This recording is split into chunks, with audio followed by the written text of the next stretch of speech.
Before we start here, I'm going to give you how this track sounds inside of Luna.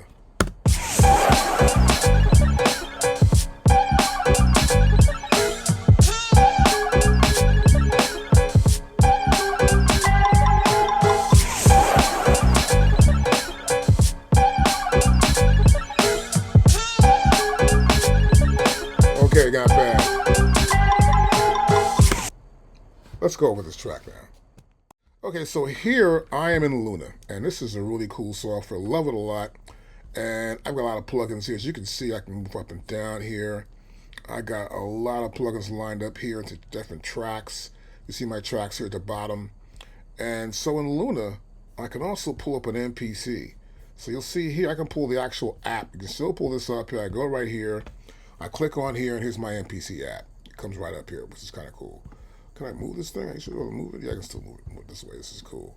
Since they launched MPC Live 3 with the new 3.6, you can still use 2.15. If you still got files in there, you can still come here and dump them inside of Luna, of course. Now, Luna's just a regular software here. I want to go to pads, and here's the pads. There's pad 1, there's 3.4, there's 5.6, there's 7.8. So they're going to separate output pads. So to fix this and have it work inside this software, you're going to come up here to the multi-out mixer. And I'd come in here and say I want to add one more, right? Add 3.4. And so I'll press done. I'll come to here. Now we hear 3.4. Right? So we get to hear these sounds now. So I can come back up here, and I want to get all of them because I made sure their outputs were set for stereo out and to each separate output. So I come back up to here, I go with plus sign, I'll go, okay, 5, 6, 7, 8, 9, 10, 11, 12, 13, 14, 15, 16, 17, 18, 19, 20, 21, 22, 23, all the way up to like, done. I got one more extra one here. No, I have more here, right, there you go, to 32. So that's 16 separate outputs. Now, if I play this like it is, and they play it back, it's playing, see that? That's awesome. It plays by itself. It's playing right there. And what happens is that this software, let's close this out, gives us all these tracks right here. And we get all these tracks in here. And I just use this as a way to bring my MPC tracks in.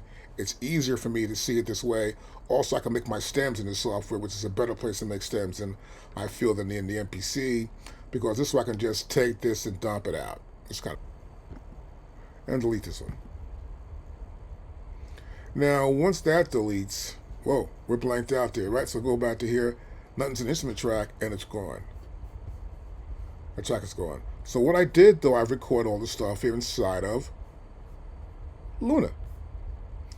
And that's how I get the tracks inside of Luna, pretty much. And I can also do the new way with the MPC Live 3. But if you don't have that, you can do it simply by just pulling up the application right here inside of Luna and use it. So once I got that going on, I get my tracks lined up, and here, of course, this is track 1, right? So I got my kick drum here, lined up. I'm using a bus here, so I'm creating a bus here. Let's go to here, let's go up here, actually up here, let's see, where are we at here? Oh, good, yeah, right. So I got outputs of the tracks right there, and close my sends out of here. Very good. And we're going here to our channel bus mix. Move my faders out like that, see that? I can pull other things in here. I can put a tape over here. And you can see that. I can add the tape in, utility, the inputs.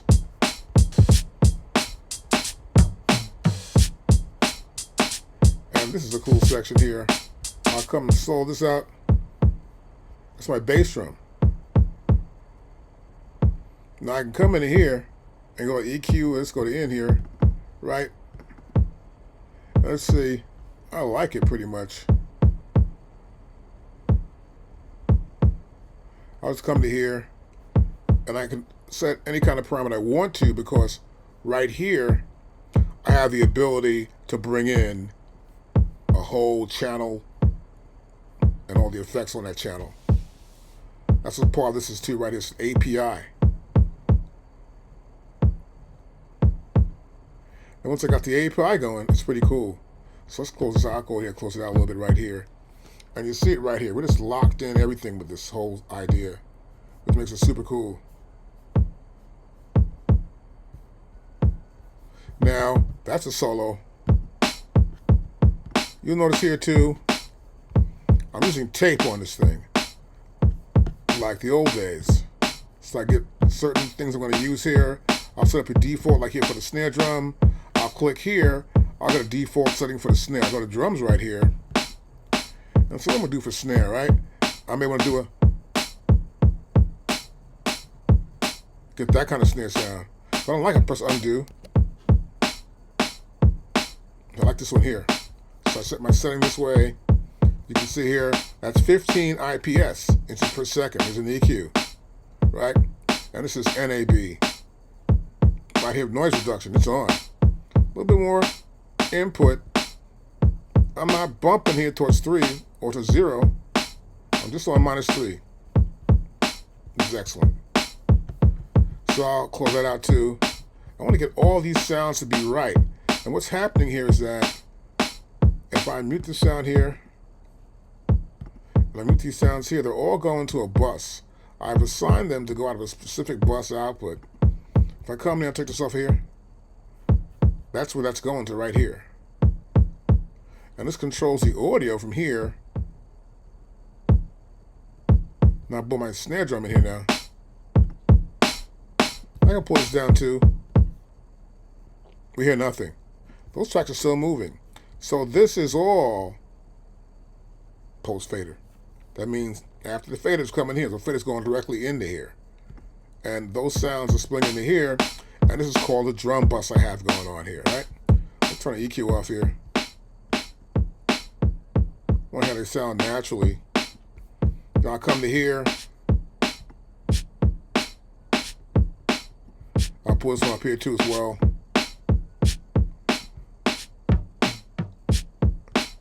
My extra ghost hit drum.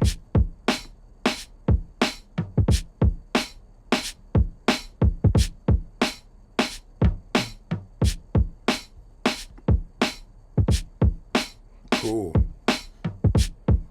The kick drum here has the same setting as the drum snare drum here.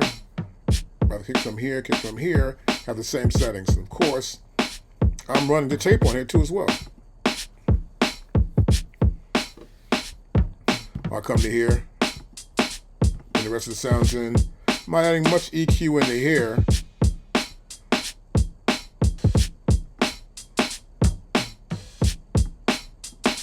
And so once I've got those set to my drum bus, I come to here, I pull this down, we hear nothing. You know, mute it out either way.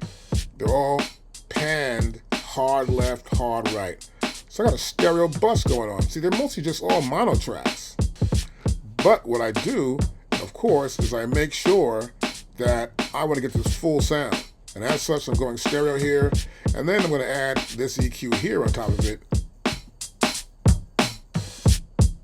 Now it sounds more fuller.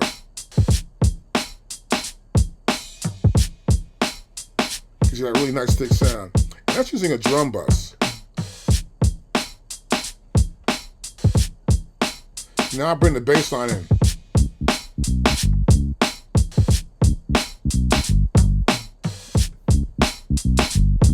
I got no effects yet. I'll turn this to the bass sound. Now this is a Pool Tech EQ.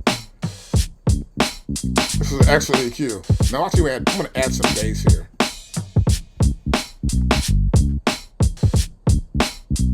Like hip hop bass sound, right? I got one more thing I'm going to add in here, this keyboard chop.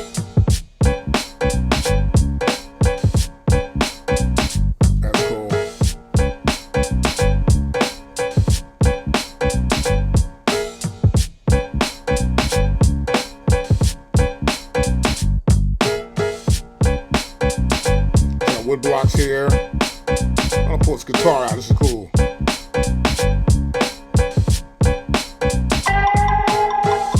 Bring this down some.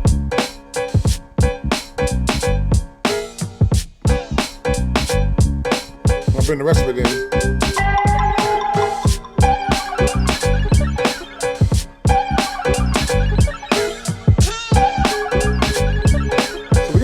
have it all going on here.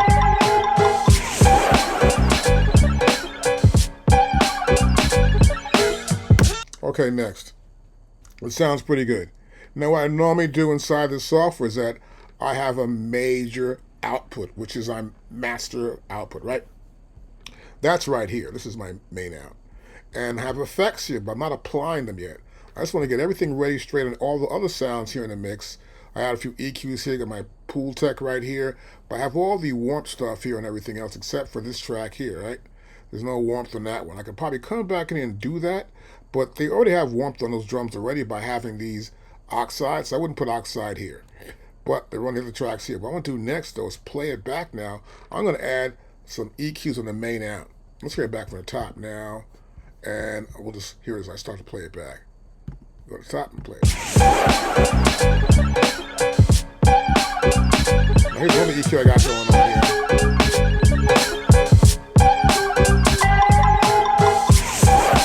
That's crazy. Let me turn it off. You heard that? That's how dope that is. Let's pull it down some more here. Now put it in. Get it red there? Don't want that.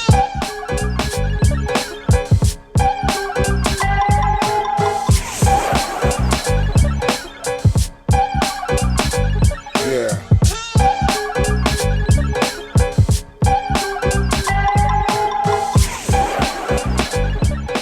That sounds good like that right there. Great. Now I have the compression. Make it tighter.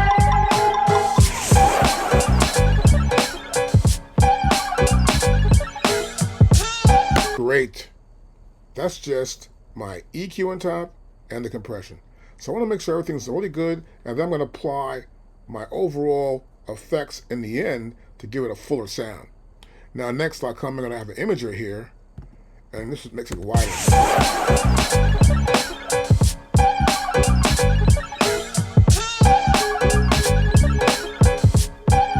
you can see, get the width lump wider. Go down to here, it's thinner.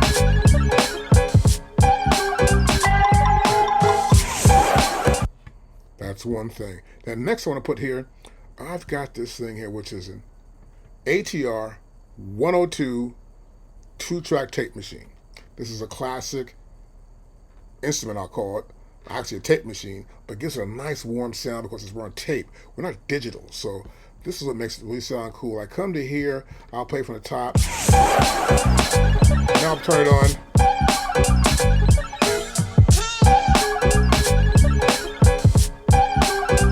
That's pretty good here. See, my guitar's a little too loud.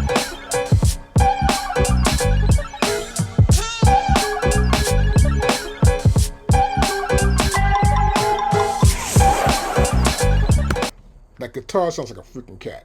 But you get the idea, is that what makes the software so cool to use and why I use it a lot is because I want to get that warm sound and I can get that feel to it as compared to having to work inside of MPC or really, a Logic Pro, other stuff. I can use it in there. I can use my own plugins in there, but I get a much more full sound, a full sound.